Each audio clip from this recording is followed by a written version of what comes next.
இன்றே டவுன்லோட் செய்து உங்கள் ஃபேவரட் ஷோக்களை என்ஜாய் பண்ணுங்க. அம்மா போனதுக்கு அப்புறம் வாழ்க்கையே ஒரு மாதிரி எம்டி ஆயிடுச்சு.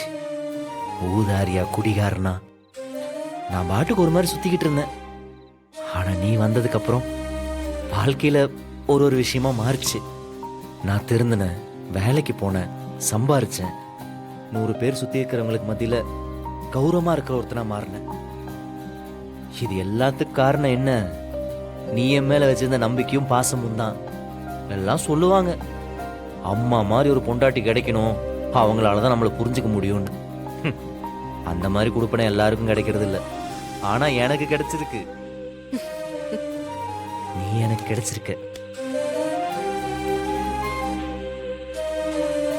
இன்னைக்கு எங்க அப்பா என்ன புரிஞ்சு ஏத்துக்கிட்டாருன்னா அதுக்கு காரணமும் நீதான். அவ்வளவுதான். இனி என் வாழ்க்கையில எந்த பிரச்சனையும் இல்லை. அப்பா பேசிட்டாரு. அப்படியே உள்ளுக்குள்ள எப்படி இருக்கு தெரியுமா? ஒரு மாதிரி யானை பலம் வந்த மாதிரி இருக்கு. இப்ப எவனாவது ஒருத்தன் எதிரே என் கண்ணு முன்னாடி வந்து நிக்கட்டும், அடிச்சு துவம்சம் பண்ணிடுவேன். சரிதான். ஏற்கனவே என் புருஷன் மொரட சண்டியரு. இதுல எங்க மாமா வர அவனை உசுப்பி விட்டுட்டாரு.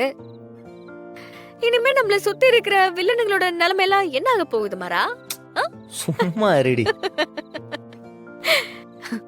மரா, நீ எப்பவும் இதே மாதிரி சிரிச்சுக்கிட்டே இரு. நம்ம குடும்பத்துல மேக்சிமம் எல்லா பிரச்சனையும் தீர்ந்த மாதிரி இருக்கு. ராகவன் மாமா மட்டும்தான் ஒரே குறை. ஓடு, அப்பாவே மன்னிச்சிட்டாரு. இதுக்கப்புறம் என்ன? அவனெல்லாம் ஈஸியா வெளியே கொண்டு வந்துடலாம். இல்லன்னா ஜெயில உடைச்சிட்டு அவனை தூக்கிட்டு வந்துட மாட்டேன். உனக்கு இப்ப இருக்கிற தைரியத்துக்கு நீ கண்டிப்பா செஞ்சாலும் செய்வடா, செய்வ.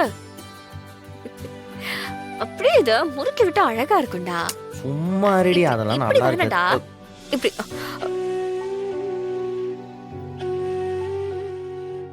இல்ல, சும்மாதான் அப்படியே போயிட்டாடா.